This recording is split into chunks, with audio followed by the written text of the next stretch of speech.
It's almost like we never run out of audio terms that confuse people. Stems and multitracks, mixing and mastering, multiband EQ and dynamic compression and the like. Well, today we're going to be going over one that is and can be extremely confusing based on the fact that they do relatively similar things. We're going to be referring to clipping, limiting, and maximizing. And all of these have a similar concept to achieve a goal, but they have different ways of getting there. Even some side effects that may or may not be useful depending on the source material. But by the end of this video, you'll be able to know the differences between the three of these processes and hopefully be able to hear the differences as well. AKA, you'll maximize your knowledge of clippers, resulting in you having no limits. So what's happening, fam? Miami here with JST, and I went through the early years of my audio career not knowing the difference between any of these things. I was of the mindset that if it sounds good, then it is good, right? And I still believe that to this day, but that doesn't mean that I couldn't have made more informed decisions if I actually knew what I was doing beyond just turning knobs blindly. Especially because when you first start out, you're usually creating and exploring things in a vacuum. But when you do that, you never truly have the advice and feedback needed to succeed. Take all of you watching this video right now, seeking information and finding which educators can communicate what you want to know in a way that you can relate to, you know? You're way smarter than I was. I mean, I was late to the game and didn't start taking it serious until Unstoppable Recording Machine came around. Now, my mission is to deliver information to get you on the right path in the shortest and most concise way possible. So let's get into it. Clipping. This is the process of adding distortion or harmonic saturation to an audio source by chopping off the transient peaks of the waveform. Let me show you a before and after of that.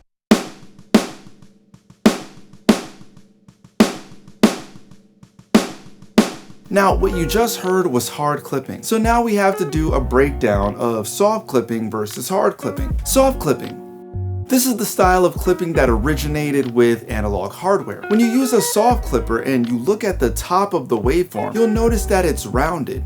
In general, this is more pleasing sounding to our ears because the lower frequency harmonics that are added. Now, let's go on to hard clipping. Unlike soft clipping, a hard clipper will chop off the top of a waveform to make it completely flat. This results in a more jarring sound based on the higher frequency harmonics produced. When bad clipping happens in the digital world going above 0 dB, this is the result. So let's take a listen to software clipping versus hardware clipping now.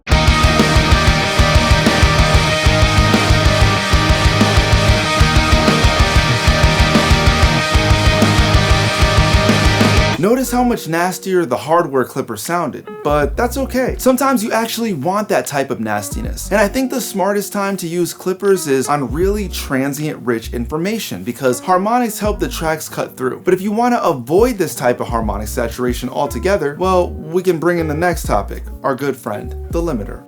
The simplest way of thinking of a limiter now that you understand clipping is that a limiter is simply preventing clipping. It also doesn't add any sound characteristics from saturation or distortion. It does this by reducing peaks.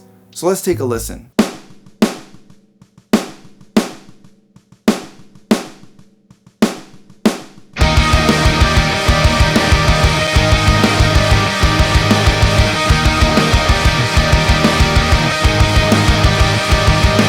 Okay, now what you just heard was a brick wall limiter. In that example, I was using JST's new Maximizer plugin, and if you're a fan, download your free trial to give it a test drive. The link is in the description below. But back to my point. Brick wall limiters. In the same way that there are multiple types of clippers, there are multiple types of limiters. A brick wall limiter essentially has a compression ratio of infinity to 1. What makes them special is they have a look ahead feature that allows them to duck the signal before it even happens. In this way, it will never truly go past the threshold that you set. And the difference between that and a regular limiter is anything that has a ratio of 10 to 1. Or higher. There's no look ahead feature, which means that peaks will sneak through before the limiter has a chance to clamp down on it. That means the audio can go past the threshold. So let's compare a regular limiter versus a brick wall limiter.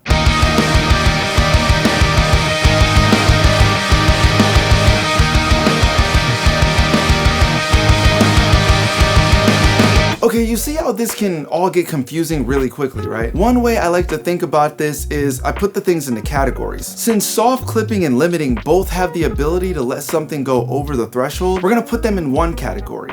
And for the sake of this video, we're gonna call that analog style, since both of these are based off that. And since hard clipping and brick wall limiting don't allow things to go over a certain threshold, we're gonna put those in another category, and we're gonna call that digital because that's where they originate from. So let's start off comparing the analog style first.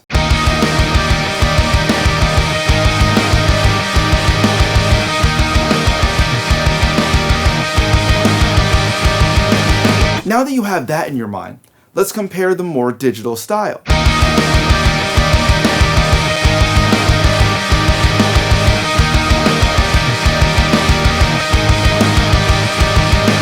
Now that we've messed with both of those, I'm curious what you are more a fan of. Leave that in the comments below. I prefer soft clipping and brick wall limiting. Basically, good pleasant saturation on one side, or a transparent way to increase the perceived loudness. All of these have their true place. But now onto our final topic, maximizing. What does that even mean anyways? Well, lucky for you, my friends, you're about to find that out right now. The difference between a maximizer and a limiter is that a limiter sets a threshold. A maximizer does this as well, but then pushes the audio to that threshold without sacrificing any audio quality. Also, maximizers usually have different parameters and functions that are essential for mastering. It's more of a cherry on the top mastering tool. One time, Bobcat said, "It's not how loud you make it, it's how you make it loud." And that's an extremely powerful sentiment. You can always just throw a limiter at the end of your chain, but if you need to gain it up after the fact, as well as treat some of the other areas the mix might be lacking, a maximizer might be the answer for you. You know when people say if you don't know what you're doing, just throw a limiter on the end of your mastering chain? Well, yeah, that does make it sound louder, but it doesn't really address issues that might have been a problem with the mix. So let's listen to a mix using a limiter versus using a maximizer. I'll be using JST Maximizer once more for this clip.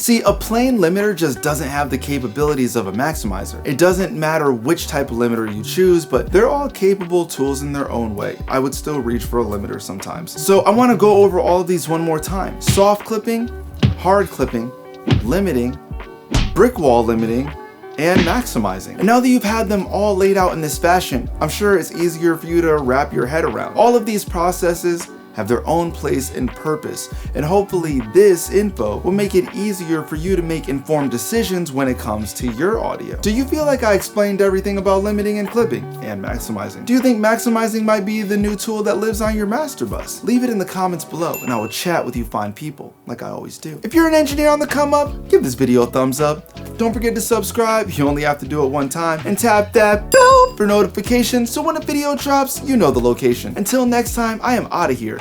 Mic drop, except as engineers we know. Well, I guess it really is a piece of shirt now.